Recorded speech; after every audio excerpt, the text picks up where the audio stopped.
Parliament house में मैंने नरेंद्र मोदी जी और अदानी जी के रिश्ते के बारे में सच्चाई बोली। हिंदुस्तान के धन को किस प्रकार लूटा जा रहा है, ये सच्चाई पार्लियामेंट के रिकॉर्ड से मिटा दी गई। बिना एक्सपीरियंस के कोई भी बिजनेस शुरू करना और उस बिजनेस में देश के सबसे बड़े कॉन्ट्रैक्ट उठा लेना, प्रधानमंत्री जी ये जादू सिर्फ अदानी जी के लिए थे। नवंबर 2018 को प्रधानमंत्री नरेंद्र मोदी की अध्यक्षता में केंद्रीय मंत्रिमंडल की एक बैठक ने पब्लिक प्राइवेट पार्टनरशिप के तहत 6 हवाई अड्डों को प्राइवेटाइज करने के प्रस्ताव को इन प्रिंसिपल अप्रूवल दे दिया।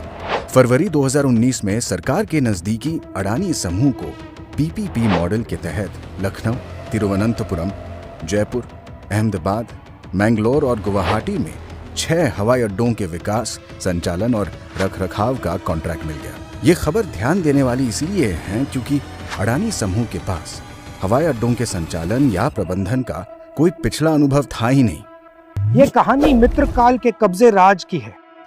एयरपोर्ट पर कब्जा, पोर्ट पर कब्जा, रोड पर कब्जा, डिफेंस फोर्सेस पर कब्जा, मीडिया पर कब्जा, कोयले पे कब्जा, बिजली पर कब्जा और पूरी तरह भारत सरकार पर कब्जा। पार्लियामेंट हाउस में मैंने सच्चाई बोली। नरेंद्र मोदी जी और अदानी जी के रिश्ते के बारे में सच्चाई बोली। हिंदुस्तान के धन को किस प्रकार लूटा जा रहा है उसके बारे में सबूत देकर मैंने सच्चाई दी। यह सच्चाई पार्लियामेंट के रिकॉर्ड से मिटा दी गई। मेरे रिमार्क्स एक्सपंज कर दिए गए।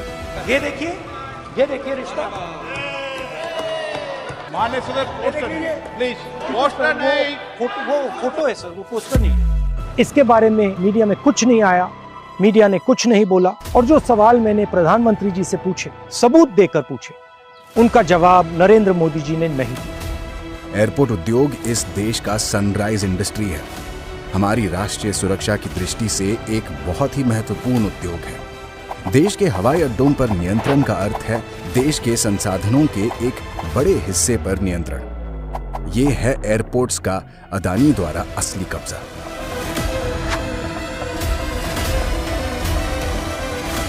यूपीए सरकार के लिए हवाई अड्डों के निजीकरण का विचार उनके बुनियादी ढांचे और सेवाओं में सुधार के लिए निजी निवेश लाना था, जिससे यात्रियों को बेहतर यात्रा का अनुभव मिले। मैं बिजनेस के खिलाफ नहीं हूं, मैं प्रो बिजनेस हूं, मगर मैं मोनोपोली के खिलाफ हूं और मैं जादू के खिलाफ हूं। कौन सा जादू?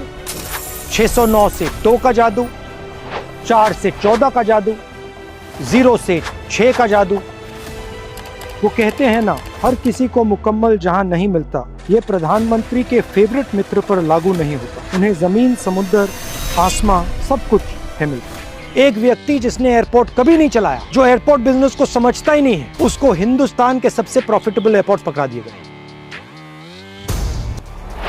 सरकार झुक गई और अडानी समूह के पक्ष में नियम बदल दिए गए। कॉन्ट्रैक्ट के लिए बोली लगाने से पहले और बोली लगाने के बाद हवाई अड्डा क्षेत्र में पूर्व अनुभव की आवश्यकता को खत्म कर दिया गया। दूसरा सवाल, एक ही व्यक्ति को 6 एयरपोर्ट्स क्यों दिए गए? नियम था कि एक व्यक्ति को ज्यादा से ज्यादा 2 एयरपोर्ट दिए जाए। ये 6 हवाई अड्डा विकास परियोजनाएं हाईली कैपिटल इंटेंसिव हैं और इसमें प्रोजेक्ट फेलियर्स होने की संभावनाएं भी हैं। और यदि कोई परियोजना विफल होती है तो विफल परियोजनाओं को लेने के लिए अन्य सक्षम बोलीदाता उपलब्ध होने चाहिए। एक और सवाल, जब यह निर्णय लिया गया, airport authority of India, union, finance ministry और नीति आयोग सब ने ऑब्जेक्ट किया और कहा कि यह निर्णय गलत है। इनके ऑब्जेक्शन को किसने ओवरटर्न किया और क्यों? जो कंसेशन 30 साल का था उसे 50 साल का क्यों किया गया? और जो रेवेन्यू मॉडल था उसको क्यों बदला और किसने बदला? आखिरी जादू, मुंबई एयरपोर्ट, हिंदुस्तान के एयरपोर्ट्स के सोने की चिड़िया। मुंबई एयरपोर्ट के ऑपरेटर पर एजेंसीज का दबाव, सीबीआई, ईडी, और जैसे ही मुंबई एयरपोर्ट्स के ऑपरेटर अदानी जी को एयरपोर्ट ट्रांसफर करते हैं, वैसे ही एजेंसीज उनको क्लीन चिट दे देती हैं। मैंने ये सारे मुद्दे उठाए और ये सुनिए नरेंद्र मोदी जी का जवाब। तुम्हारे पांव के नीचे कोई जमीन नहीं। कमाल ये है कि फिर भी तुम्हें यकीन नहीं। प्रधानमंत्री जी ने शायद दुष्यंत जी कि कविता की अगली 2 पंक्तियां नहीं पढ़ी। मैं बेपनाह अंधेरों को सुबह कैसे कहूँ, मैं इन नज़ारों का अंधा तमाशबीन नहीं। सच्चाई बोलना, सच्चाई का सामना करना हमारे देश की हिस्ट्री, हमारे देश का इतिहास है।